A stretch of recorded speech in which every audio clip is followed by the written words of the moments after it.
Hello, I'm Dr. Garrett Boyer. Welcome to Gospel Minded, an outreach of Benedictus Psychological Services. Check out the website, benedictuspsych.com. Here in Gospel Minded, we spend a few minutes each week talking about psychology, emotions, mental health, and well-being, and we reflect on how these important topics are related to the Sunday Gospel reading. It's no substitute for actually getting to church, going to counseling, therapy, spiritual direction, or coaching, mentoring, if you're involved with any of those sort of things. But like we know so well, and like we have seen, things of our mind and our psychology so often go beautifully together with our spirituality. This is your first time seeing this channel, welcome. If you're returning, welcome back. Either way, I hope that you'll hit subscribe and that you'll like this video, and then you'll never miss an episode of Gospel Minded. So friends, here we are now. This Sunday in Easter, in most places in the United States, has been the celebration of the Ascension of the Lord has been transferred to today, this Sunday. And that's the case where I live. And so the readings reflect that. The reading for the gospel today comes from Matthew chapter 28, and it is towards the end. Well, it is the end. It's the end of Matthew's gospel, starting with verse 16 at chapter 28. It's the commissioning of the disciples. It says, "Now the 11 disciples went to Galilee, to the mountain to which Jesus had directed them. And when they saw him, they worshipped, but they doubted.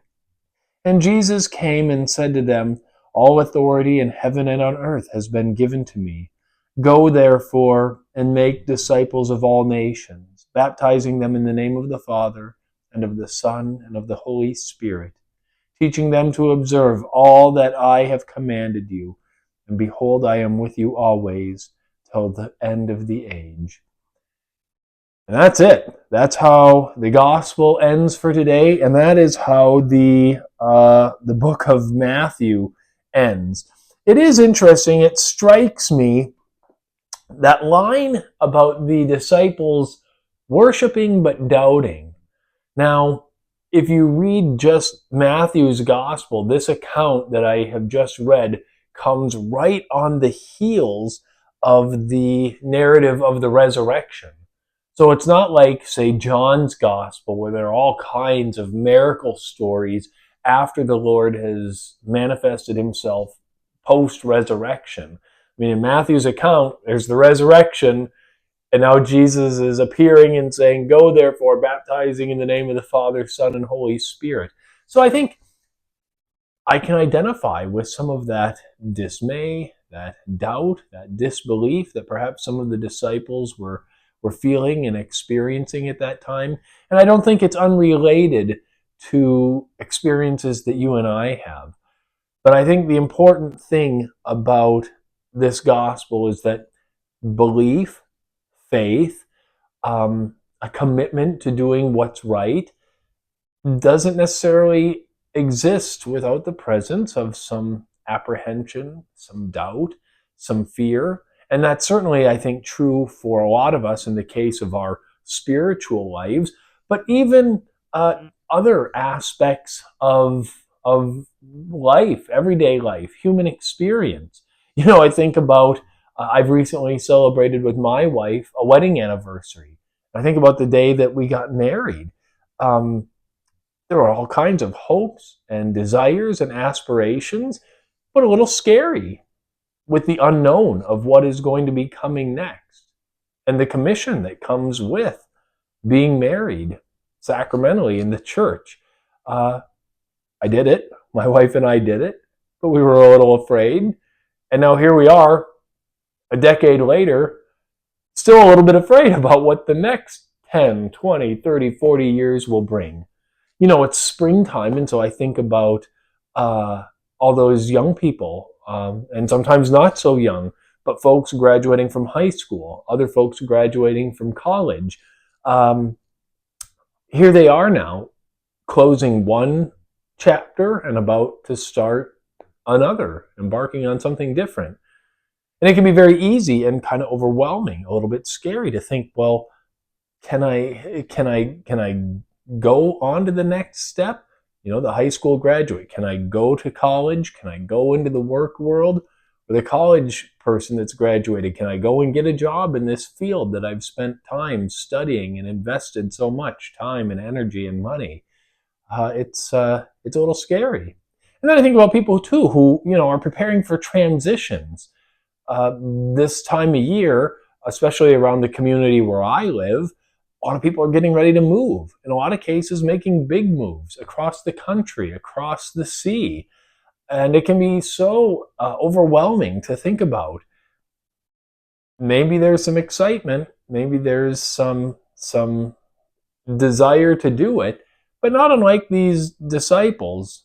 We're going to do it, but is there some doubt? Is there some angst? Is there some fear? Maybe. And I think the text for today normalizes that. They worshiped, but they doubted. The two are not mutually exclusive. But now here's the other thing. Even though there was doubt, the Lord surely knew there was doubt, He nevertheless commissions and nevertheless sends forth. And I think that's an important lesson for us as well. Even in the midst of our apprehensions, our fears, our doubts, we too ought to go forth and with courage and confidence know that we can still persevere. A lot of times when we have these experiences of doubt and fear and trepidation, we are experiencing those things despite the fact that there's a lot of evidence to the contrary. And this isn't something that's specific to just me or a couple others. It's a lot of us that have this. We have these times that we have something coming up in our lives and we think, can I really do this? And there's a lot of reason to believe that you can. And there's a lot of evidence to the contrary saying that, in fact, you can do this. So I think, for example, about the young person who's graduating high school. They're wondering whether or not they can take those next steps. Well, a lot of times, there's pretty good data showing that they can take that next step. They've made it this far. They've graduated high school. Hopefully, they've got some support and some options for things going ahead. So there's reason to believe that it can work. The young couple preparing for matrimony. Can we really do it? It's a scary step to take. Will we be able to make it through? I hope so. And there's good reason to believe that you can make it through. In the first place, a lot of people do. A lot of people get married and are able to persevere. It's not easy, but they can do it. Hopefully there's a strong support system between the couple getting married. Hopefully they've got a good friend network. Hopefully their family is supportive. And so a lot of times there are all kinds of data points, call them, that can kind of point us in the direction that, yes, we can absolutely do this. So there may be doubt, there may be fear, there may be cause for concern, and that's okay because it doesn't have to be completely excluded from faith. Nevertheless, the Lord will call us to go forth, even in the midst of that. And so I think it's a good thing to think about on this Ascension Sunday, and just a useful thing to think about for life in general.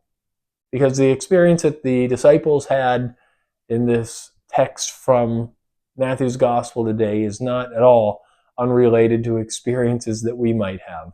They worshipped, but they doubted. They had something coming up or something to look forward to, but they were unsure. Whatever you want to plug in there for your own life and your own experience, it's relevant and right on. So I've been pointing this out the last couple of weeks that when I talk about this stuff, it's as much for me as it is for anybody else. And so I'm going to be thinking about these things throughout the course of this week as I find myself in a similar situation as the disciples in today's reading. So hopefully you'll find the opportunity to think about this throughout the course of the week as well. And we'll come together next week when we're going to celebrate Pentecost Sunday, which is one of my favorite celebrations of the whole year, and we'll have more stuff to talk about then. So between now and that time, let us keep each other in prayer, and I'll see you soon. I'm Dr. Garrett Boyer. This is Gospel Minded. Take care.